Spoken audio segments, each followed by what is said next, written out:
Hey, you're listening to episode 184, and today we're chatting with Chalene Johnson.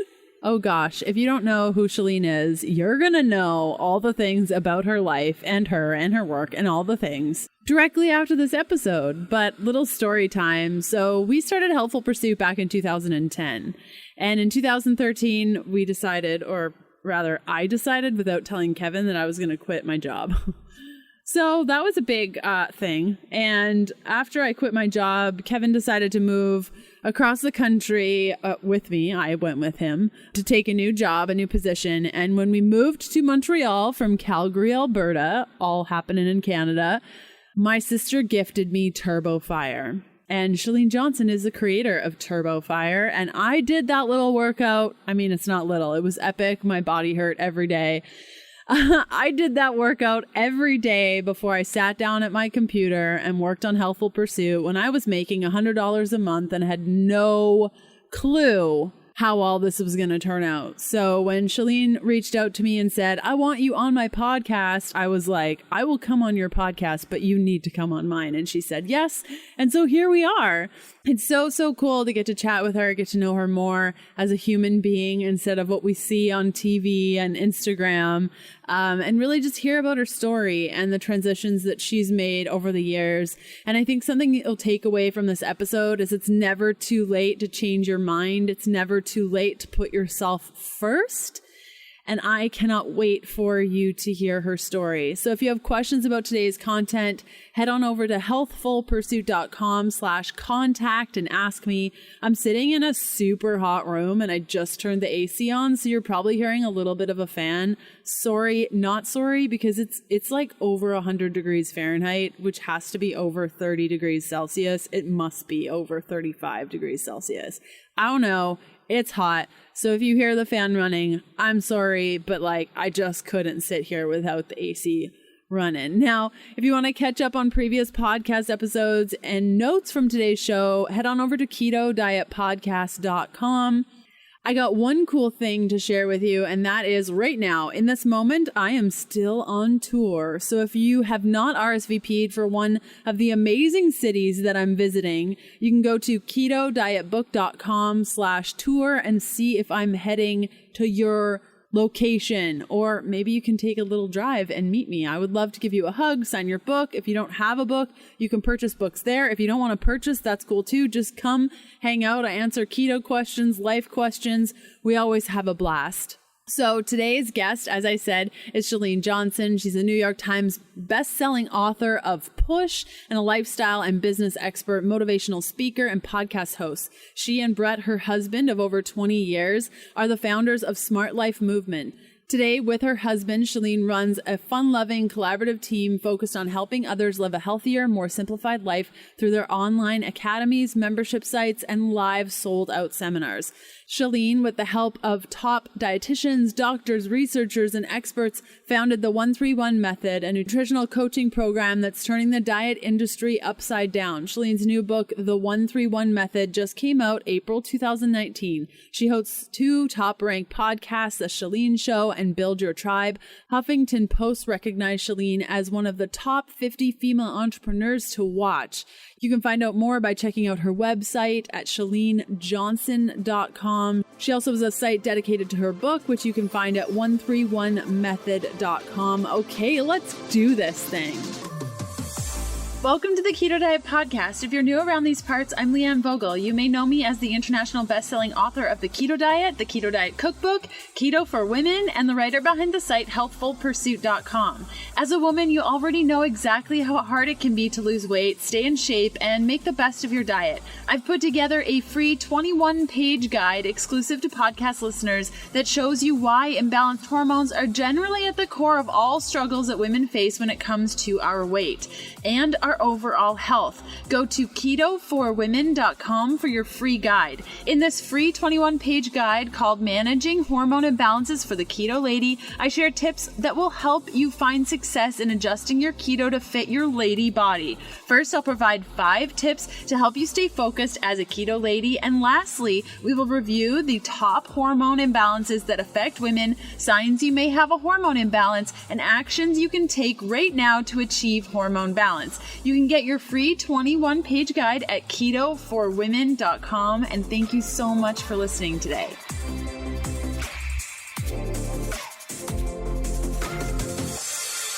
Chalene, thank you so much for coming on the show. Girl, it's my honor. This is just, I said it on yours. I'll say it again. A dream come true. I got TurboFire as a gift from my sister when I quit my job and moved across the country, making $100 a month to pursue my dreams. And here you are on the show. I just can't even. That's fun. I love hearing those kind of stories. Yeah, that's TurboFire it's part of my transformation in terms of my mindset and probably some of the stuff that we'll dig into today. But it's also been the greatest gift because it invited me into the homes of literally millions of women. Yes. And I traveled with that thing. I had a little disc set and I'd bring it to my girlfriends hey, have you tried this yet? Let's whose house? You're my house. You're in my house. That's so cool. You know the songs. That's great. I love it. Yeah, totally. I do. Okay. So you just finished writing a book, 131 Method. I would love, and I always love to understand the concept behind this. How did this come about? And why did you decide to write a book? What was the story behind, okay, yes, I need to write this thing? Well, I ended up in the space of being a health and fitness expert by accident. I didn't study nutrition or fitness. My degree is in justice, morality, and constitutional democracy.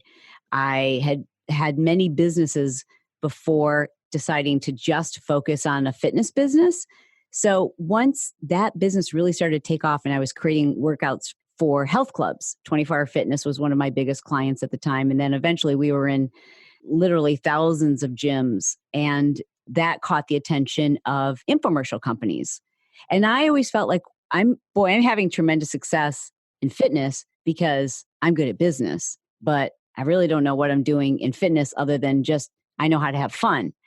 So once the infomercials started and they started kind of trying to package me, which is what you need to do as an expert in health and fitness, I just had major imposter syndrome. I felt like I didn't belong here. I wasn't sure why people were buying my videos. I knew I didn't look like the other people. I didn't know as much as they did. And I really started to just look at what everyone else was doing who was quote unquote a fitness celebrity. And whatever they said, I was okay, I'm going to memorize that and I'm going to repeat it. And I'm going to also try to follow that advice, especially when it came to nutrition. Now, exercise is a little different. So exercise, I was really into research. But when it came to nutrition, I was just well, if that person is more credible and has more followers and is more famous, well, then you don't question it. You just repeat it.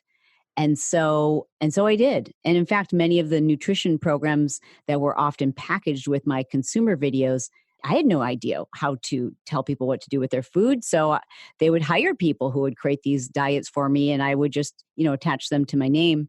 And I was trying to follow these same recommendations, and I was trying to eat very low fat and low calorie. And the workouts that I was doing, as you and I both know, your body is really smart. So the longer I was working out and the less I was eating, the harder my metabolism was working against me and was slowing down. It's oh, okay, so we're not getting a lot of calories, so we better not burn a lot.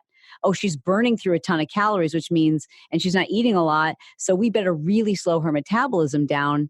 And I didn't have a weight problem, Leanne, but I never felt like I looked like all the other super crazy lean, oh, look at, you can see the outline of her spleen kind of girls. So I struggled with that. And in the process, that was always in the back of my mind. And during one of the filmings, people always try to figure out what video it is. So it's don't even worry about that. But during one of the filmings, after I had an infomercial that didn't do that great on TV, I got a call from the producer. Actually, he didn't call me. He called my husband. And this producer said, we just, maybe you could have a delicate conversation with Chalene about her body. We just think from a marketing standpoint, her stuff would do a lot better if she can just get tighter. She needs to get leaner. So it's more inspirational. And my husband didn't tell me about that at first because it really bothered him. And he didn't know what to do with that information. but he did eventually come to me with that. And I was devastated. Like I felt like, that most embarrassing moment when you're a little kid in school. You know what I mean? Like just, I was humiliated and embarrassed and ashamed. And it was like all of these, it's like, see, they all know you're an imposter. That's what I felt like in that moment. And I wanted to punch someone. I was really angry, but at the same time, my shame was like, you're going to prove to people that you belong here, and you need to do something. And so I was already exercising for like probably 3 hours a day at that point and barely eating enough calories. Everything I ate was like sugar-free, fat-free, calorie-free, chemicals. And I thought, well, what can I do? And I tried a bunch. This is the first time in my life I'd ever like truly dieted, like followed someone's plan. So I downloaded a bunch of different diets. I Googled a bunch of different things. I tried a bunch of different diets and nothing was working, nothing except almost pure starvation and more exercise. So I started like running 6 miles, and on top of all my workouts, on top of all the things I was doing with, kickboxing and Pilates and yoga and everything else. And then just kept cutting back my food intake to the point where eventually I think I lost like a total of 6 pounds. And I'm 5'2". So 6 pounds can look like 16 pounds. And I was like I felt like I was gonna die. I just was not a dieter. So for me to be doing that and just running on empty, I was an emotional wreck. I kept injuring myself. I had no mental energy. I had no physical energy. And then we had to film this crazy intense workout series. And I just remember every time I went to my dressing room, I would just break down crying, but not knowing why. Just like my emotions were on the, edge of my skin. And I got so much praise.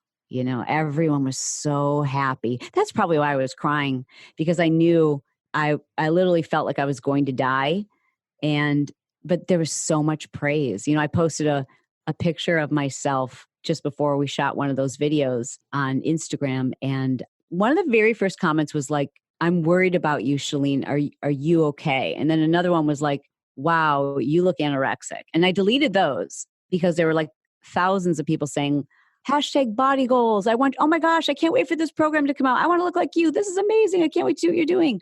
And then I come out with this program and tell people they can get results in, 30 minutes a day, which I believed.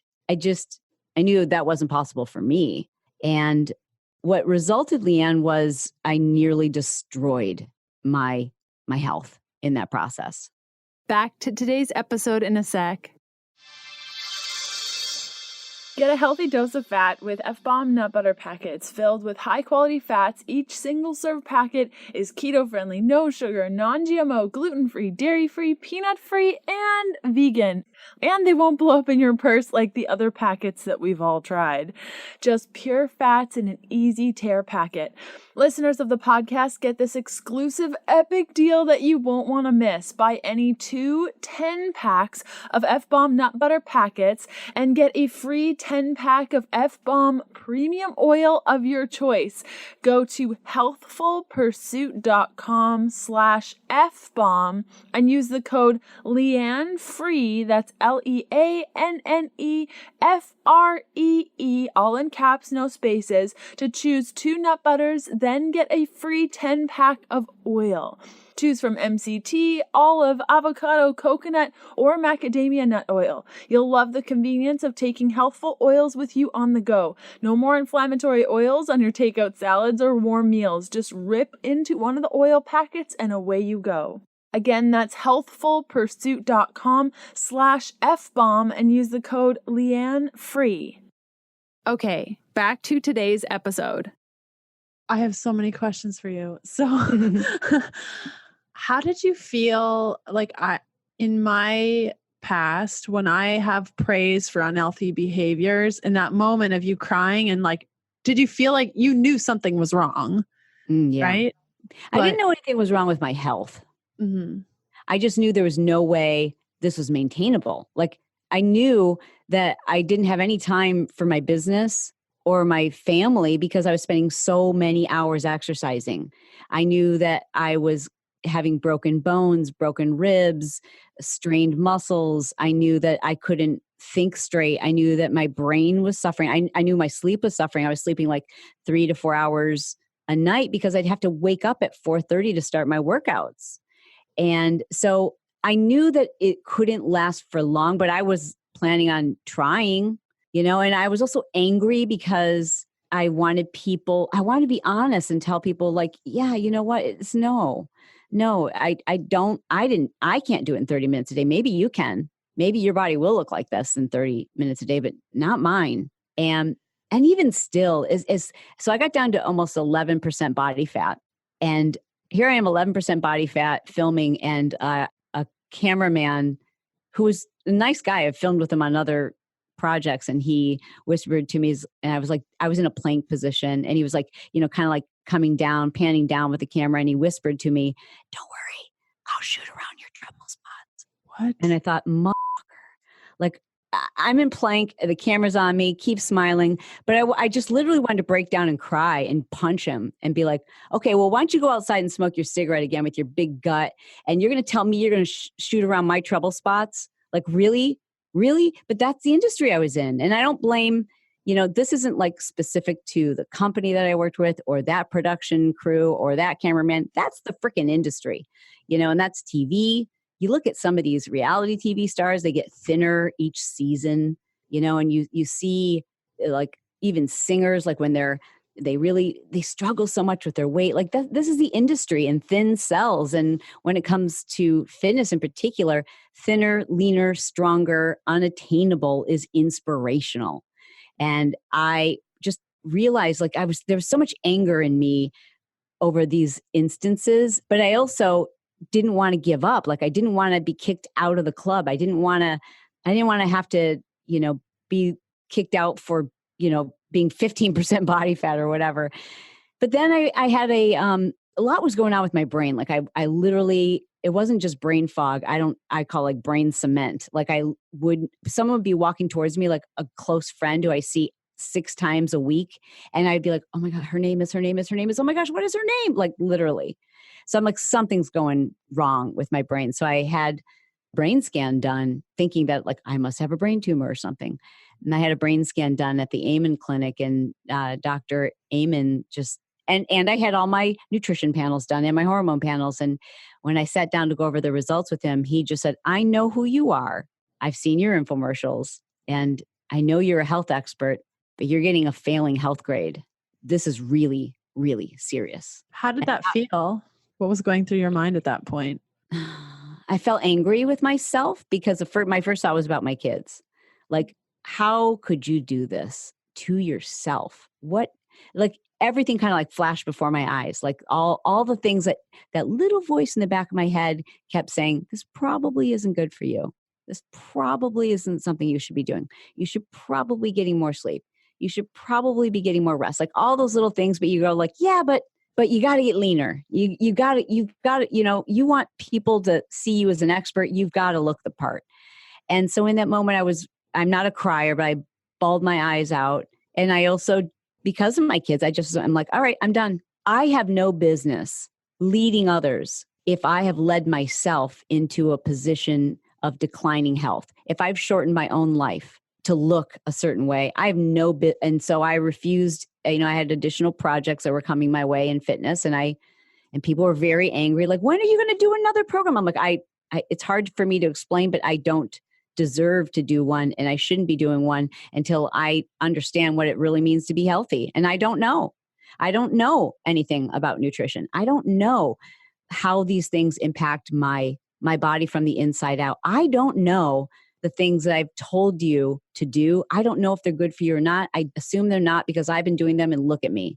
Mm. So I stepped out of the fitness industry, and I couldn't do so with an explanation. I couldn't tell people why, because then I'm, saying something negative about the industry that supports so many people. It was a really complicated place to be. And everyone kept saying like, why are you doing another program? And I would just have to say, oh, just super busy. But the truth of the matter, like, it's too long of an explanation. So thank you for giving me a platform to fully explain it. But I just didn't feel like I had the right because of what I'd done to myself. And I knew that I had probably done the same thing unknowingly with others and their health. Did you feel fear in that moment? You're sitting at the doctor's office and you're like, oh my gosh, my health is failing. I need to like refocus my energy. I'm sure as somebody who's had to redefine herself a couple of times, like throughout business stuff, not only you're worrying about money and your platform, but also your family and now your body is changing. And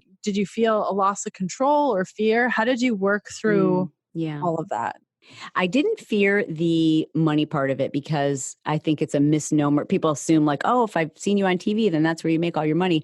But my husband and I, our businesses, our primary income has always been from teaching other people how to start businesses. So we have academies that teach people all of the things that we've learned about business over the last 30 years.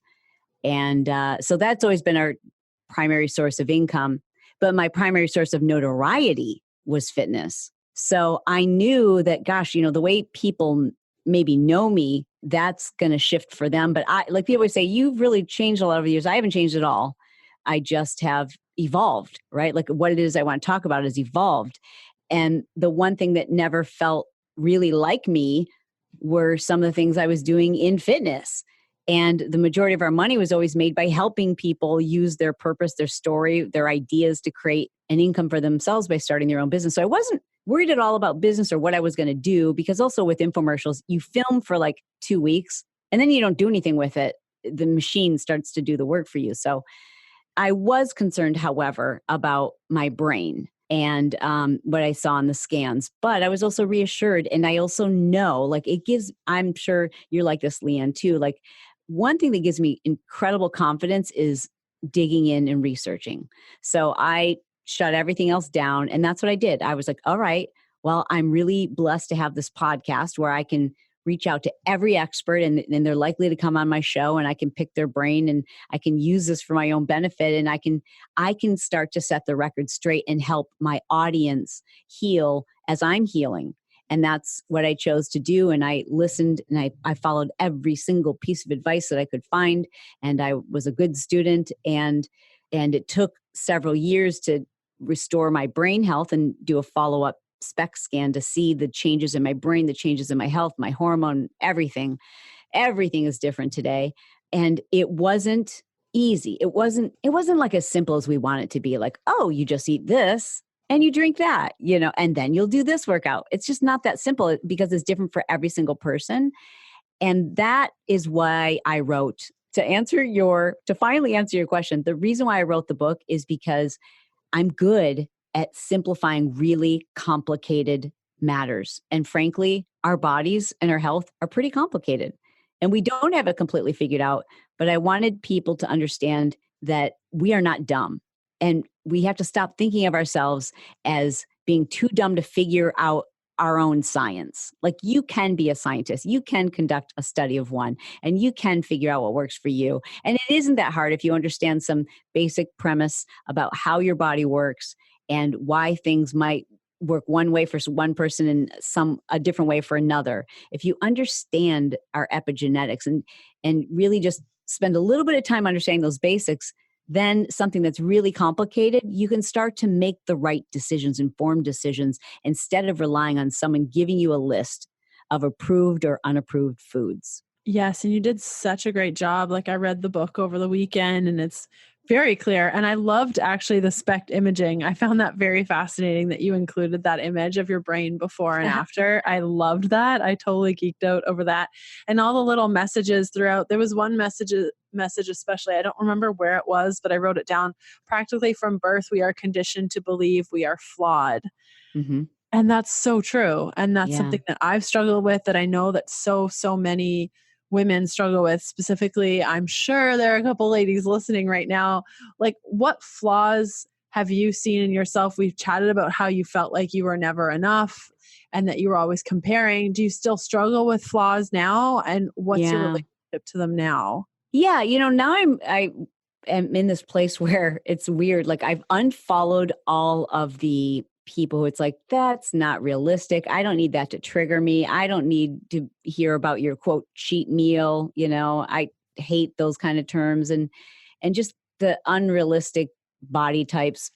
I just have unfollowed all those accounts, and I've really started to try to fuel my mind with positivity, people who accept their bodies and people who understand that health is so much more than what we eat and when we exercise. There's so many components to health. It's our mental health and our relationships and our spiritual health and so many things. But one thing if I can be honest, one thing I've been struggling with lately is, am I doing that right? Like, am I doing the body acceptance thing right? Like, does it mean that I don't accept myself if I want to wear false lashes or color my hair or shave my armpits? Like, I've followed so many people now who are just totally like, let's put it all out there. You grow your bikini hair and you let your hair go natural and you then I'm just like, gosh, if I don't do that, does that mean that I'm not accepting myself? Like, so now I'm finding myself saying like, am I doing this right? Am I doing the acceptance thing the right way?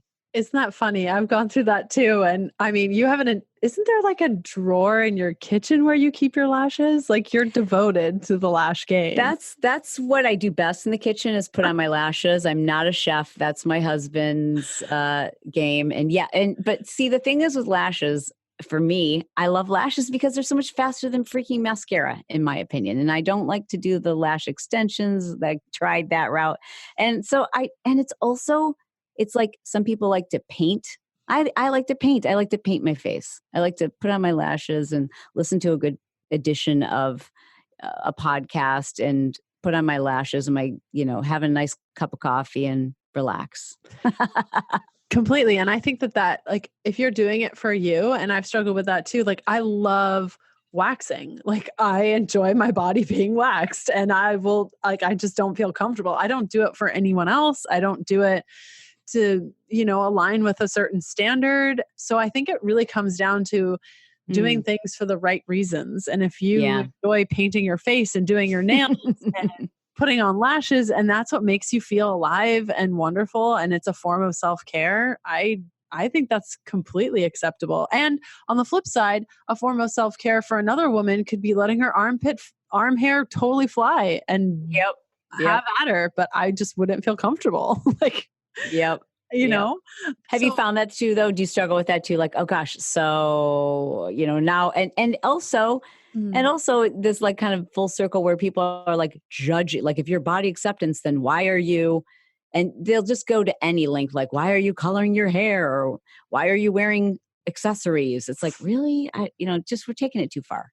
I definitely experience it in the form of fat versus skinny. I get told a lot like, well, how do you understand body positivity? You're not fat. Or, like, look at you, you have a curvy body and it's not skinny, therefore you're better and I'm like, guys, we're all missing the point here. Like, you can't put your own limits on a specific person. Like, if I'm thinking of, if I had to paint my face every day and do the nails and the eyelashes and stuff, I'd be exhausted. Like, I don't find that stuff fun. But to me, like, going salsa dancing is a huge form of self-care for me. And that's what lights me up and makes me feel good.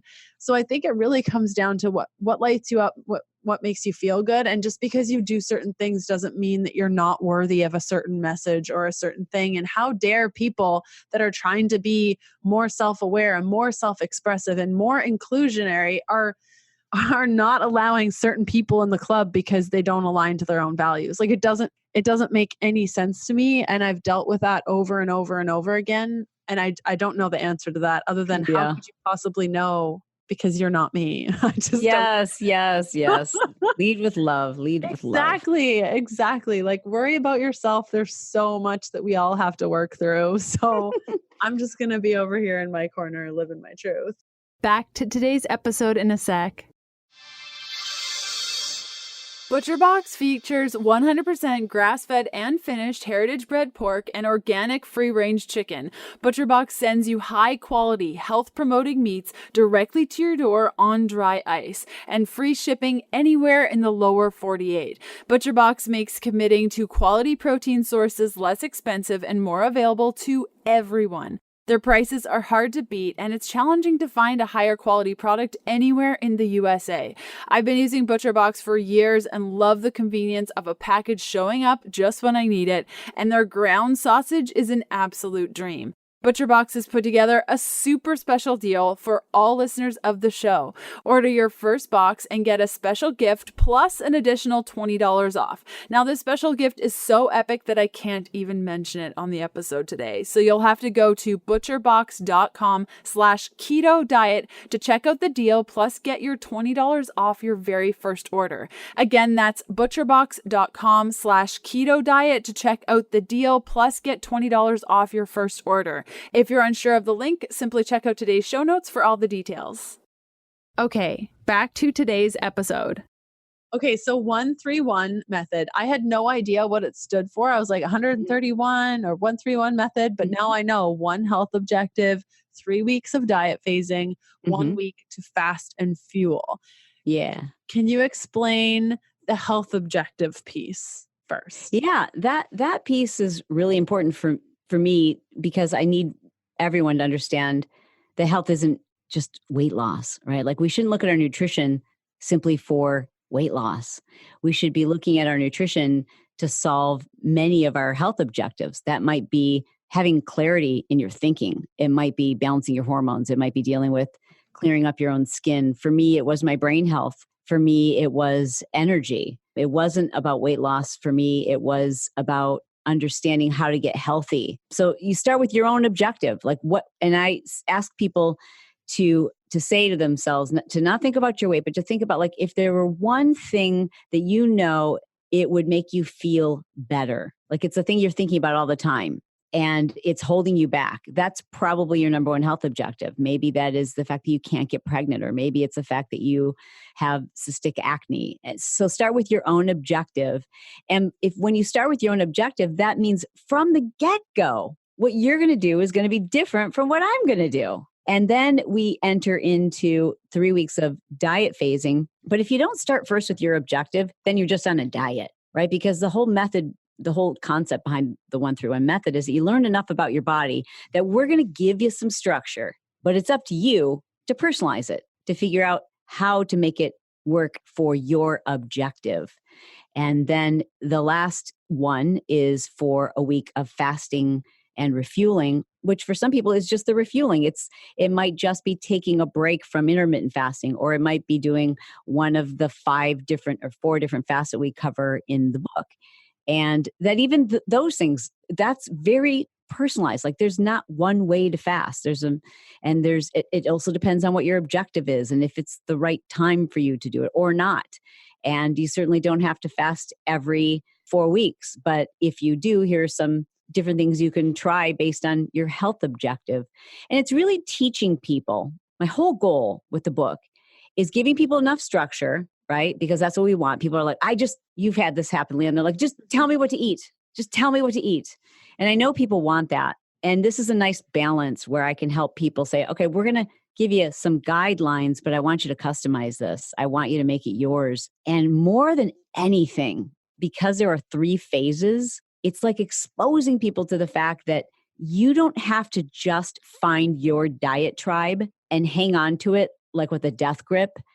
You can phase your diet and then you can go back to let's say you find that being, generally keto feels best for you, but you're not losing your identity or doing something wrong or falling off the bandwagon if for the summer you decide you want to eat more of a plant-based diet and not worry about whether or not you're in ketosis. And then you can phase it again. But it's learning that, the more we hang on so tightly with a death grip to a label or an identity, we begin to silence our body's intuition. And we begin to silence that little voice inside our head that says, I need a break from keto, or I need a break from intermittent fasting, or I need a break from being vegan, whatever it is, because we think, oh, if I do that, well, then I'm not fill in the blank label. So I really want people to consider not labeling themselves or maybe to say, I'm a Leanitarian. Like I eat the way that's right for me right now. It's so true. And that little voice, when we start to listen to it, it's so powerful. Like it can tell us so many things that we never thought possible. And it's really like a muscle. Like my husband, Kevin, we've been together for 12 years and I've seen him evolve over time. And I'm very intuitive with his body. Like I can tell cues from him sometimes more so than he can. Like And it's what? I can tell when he has a reaction to different food or just in the way that he holds himself or the way that he clears his throat or how much water he drinks. Yeah. I'm just like, are you feeling okay? They're like, I have a little bit of a headache. I'm like, what did you have today? They're like, I had chocolate. I'm like, did that chocolate have stevia? Oh yeah, there was stevia in that chocolate. Okay. Last time you had stevia, did you get a headache? Yeah, I did. I'm like, maybe you're sensitive to stevia. He's like, yeah, maybe I am, So like, You're a food detective. yeah, exactly. But I think we all have that. And I've seen him over the years start to like put the puzzles together and like, okay, I'm understanding like these little pieces are coming in and we all have this little voice inside of us. And the more that we use it, the stronger that it gets. And Mm, that's so cool. And the yeah. dieting piece, it totally silences that. And we're told we can't listen to that voice because all that voice wants is cupcakes and ice cream and rain. Right. And so Right. we're Yeah. told, Follow the rules. Don't follow your intuition. Follow the rules, right? Like, so it's 11 a.m. and you are on this intermittent fasting schedule and you're not supposed to eat until noon. therefore Or you don't eat.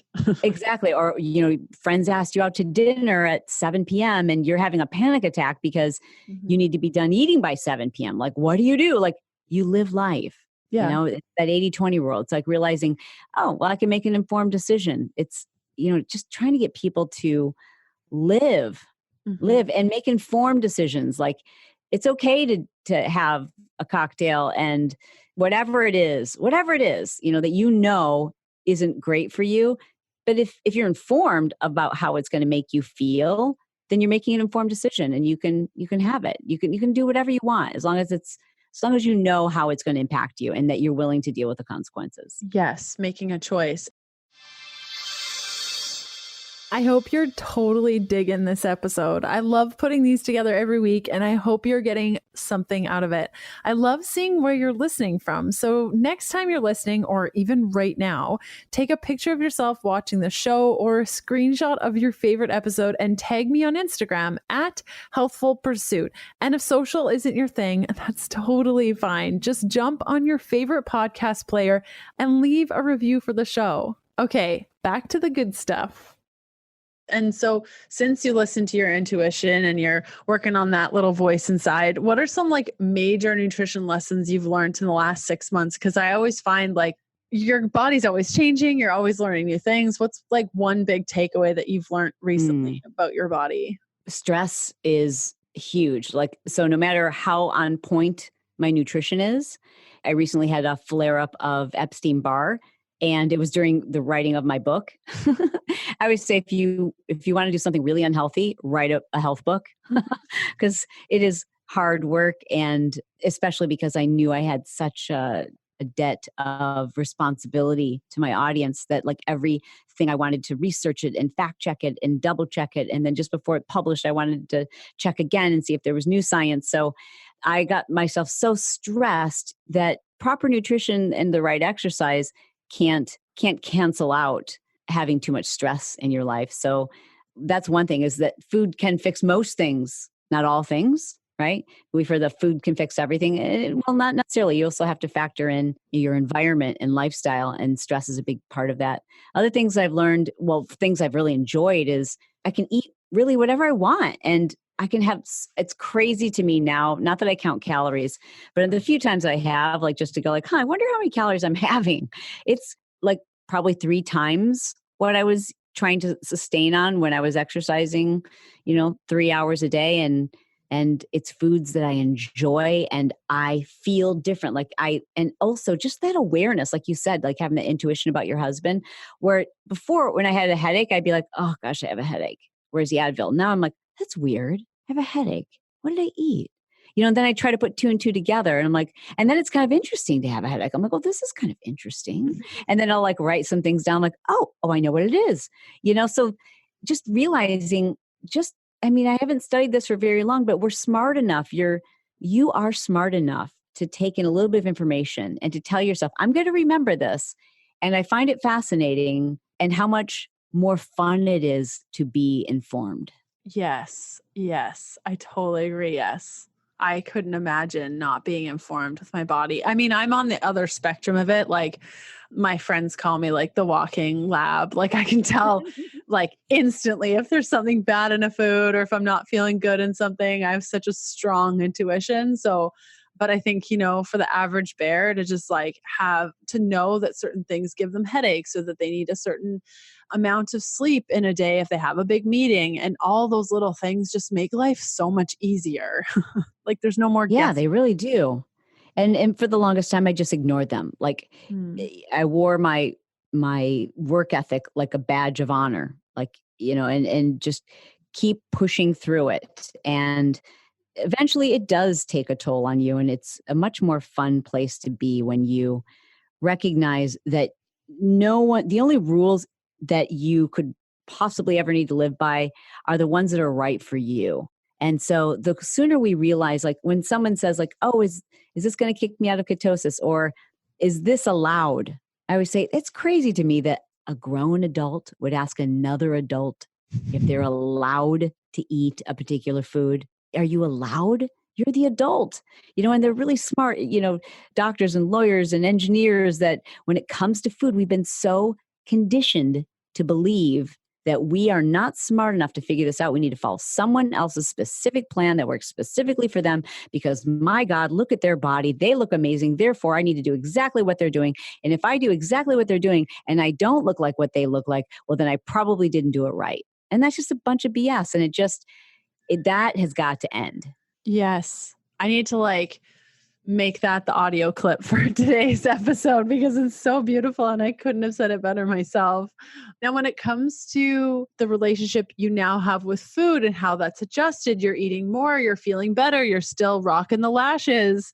How has your relationship to physical movement changed? Because like I saw you doing some crazy stuff on top of a hot tub cover the other day. Like, OMG. Yeah. Like, how do you even? Like, Yeah, how has that's it fun. changed now? Oh, so one thing is I used to like plan out every single workout I was going to do every single day of the week. And I still have like a general plan. But the difference is if I woke up and I felt like I was 90 years old and everything hurt and my bones felt like they were coming through my feet and I had no energy, it didn't matter. It was on my schedule. I was doing it. Now I'll wake up and I'll go, oh, I plan to lift heavy for my legs today, but my legs feel tired. Then I won't do it. I'll say, what feels good?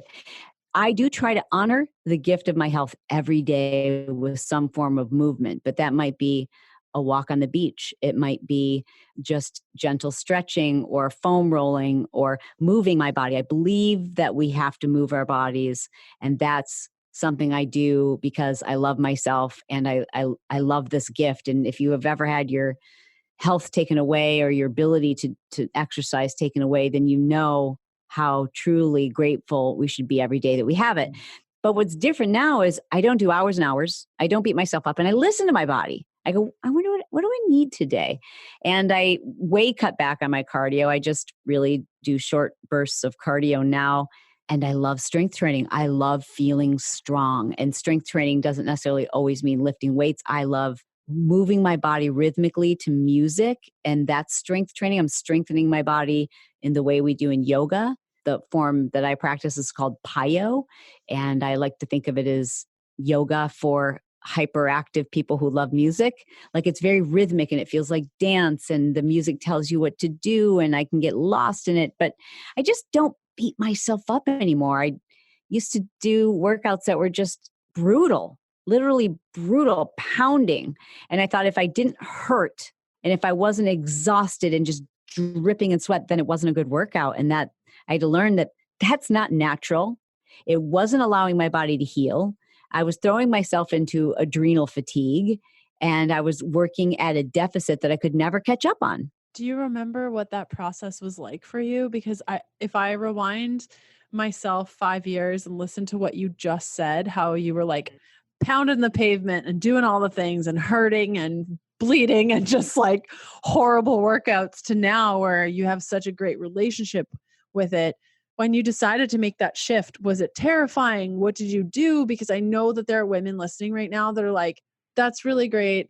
But I don't get it. Like, how do I make that transition? I want to do this, but I don't even understand how that's possible.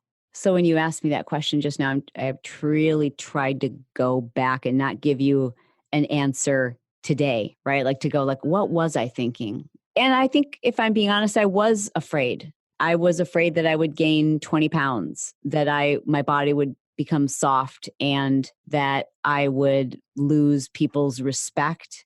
You know, I did fear those things, and that was in the back of my mind for sure. I definitely had that fear, but I was motivated by my situation. I was really motivated by my kids. Like sometimes they say you have to do it for yourself.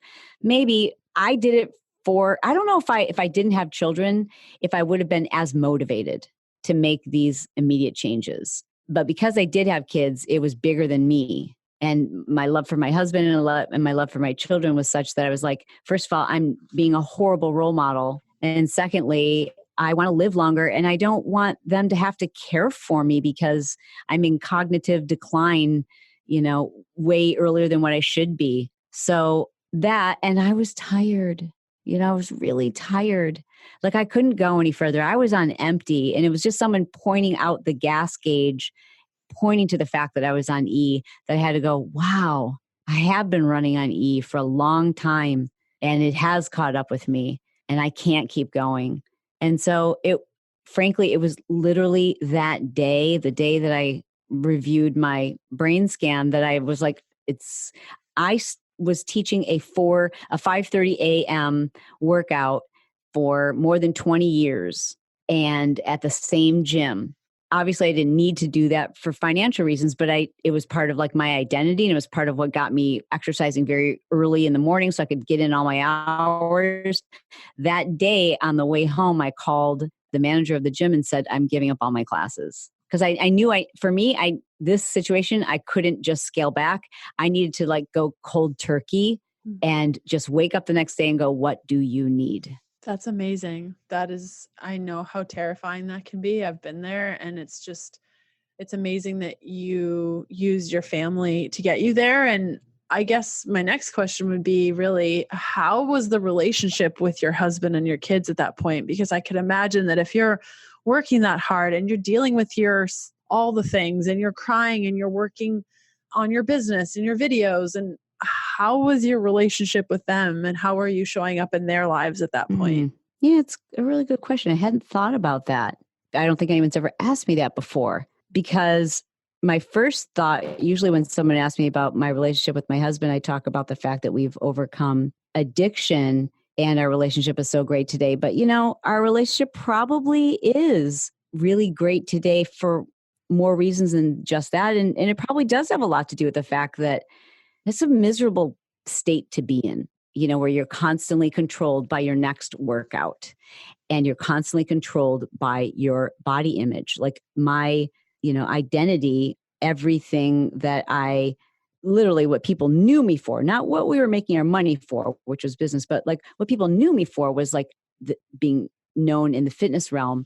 And so everything got better. My relationship with my kids, my relationship with my husband.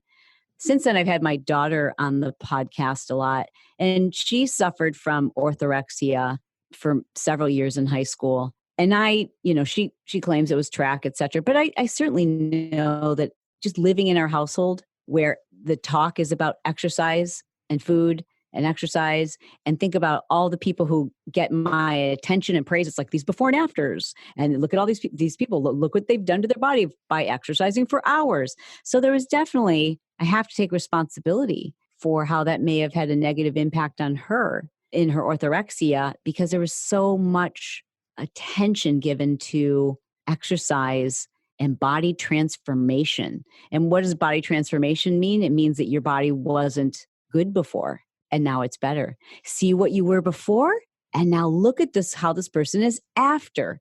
So there had to have been some, pretty shitty subliminal messaging that she received. And I remember always thinking about it and hoping that it wasn't impacting her that way. We didn't talk about our body image, their body images at home. We never talked about weight at home, but the subliminal's still there, and kids are smart. And I'm sure it had an impact on her. Yeah, the kids do piece things together. One of my first memories of like bodies and praise and transformation was when my mom went to Weight Watchers, and I guess she had lost 20 pounds or something. And my aunts and uncles came over and we made a big poster. And when she got home from school one day, we had like this party and there were balloons and it was all happy.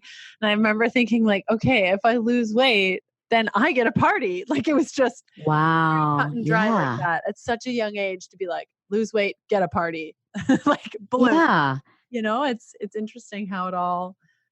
Yeah. And I hope that the moms who are listening, they don't beat themselves up, but to just be aware, like every time you pull at your body, every time you say, I'm fat, every time you say, I need to lose weight, you might as well be saying that to your child, because those comments make a mark on them, even if it's subliminal. So it's number one, being really careful about the things we say about ourselves and then about others. For me, I was really careful never to say anything about our body, her body, but I was always talking about, you're always searching for people's before and afters, because we knew before and afters moved product.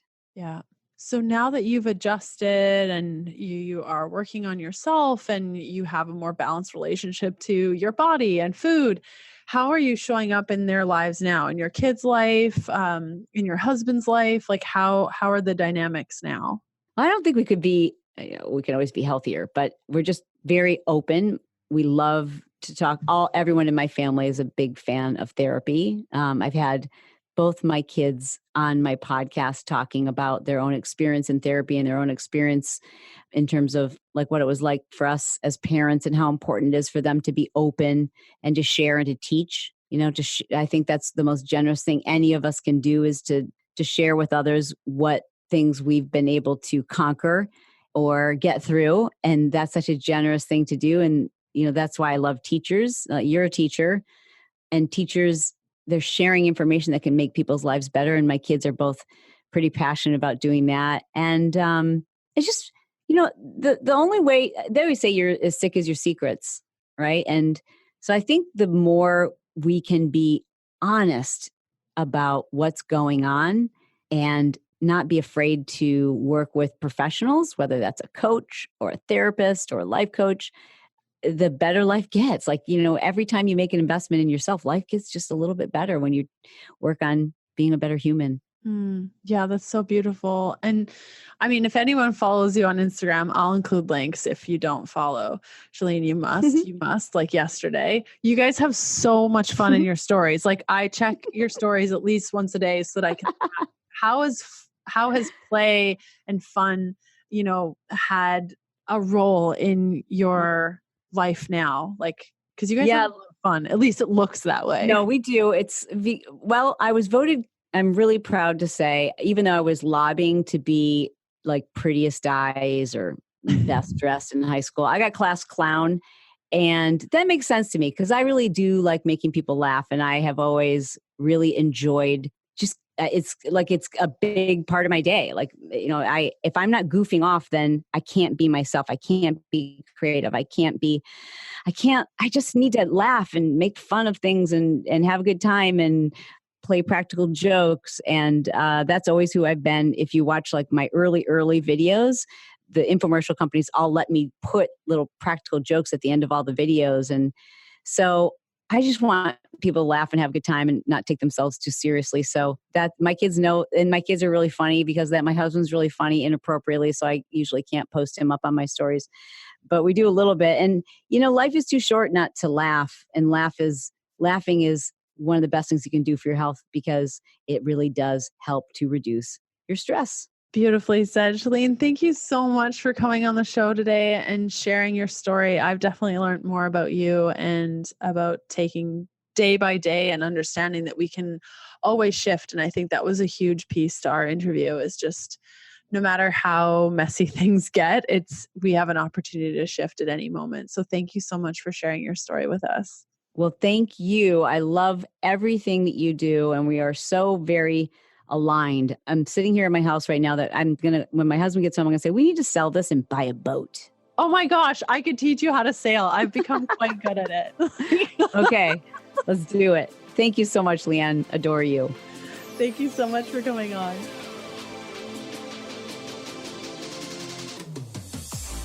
Thanks for listening to the Keto Diet Podcast. Join us again in a couple of days to discover more keto for women secrets for your fat-fueled life. The Keto Diet Podcast, including show notes and links, provides information in respect to healthy living, recipes, nutrition, and diet, and is intended for informational purposes only. The information provided is not a substitute for medical advice, diagnosis, or treatment, nor is it to be construed as such. We cannot guarantee that the information provided on the Keto Diet Podcast reflects the most up-to-date medical research. Information is provided without any representations or warranties of any kind. Please consult a qualified physician for medical advice and always seek the advice of a qualified healthcare provider with any questions you may have regarding your health and nutrition program.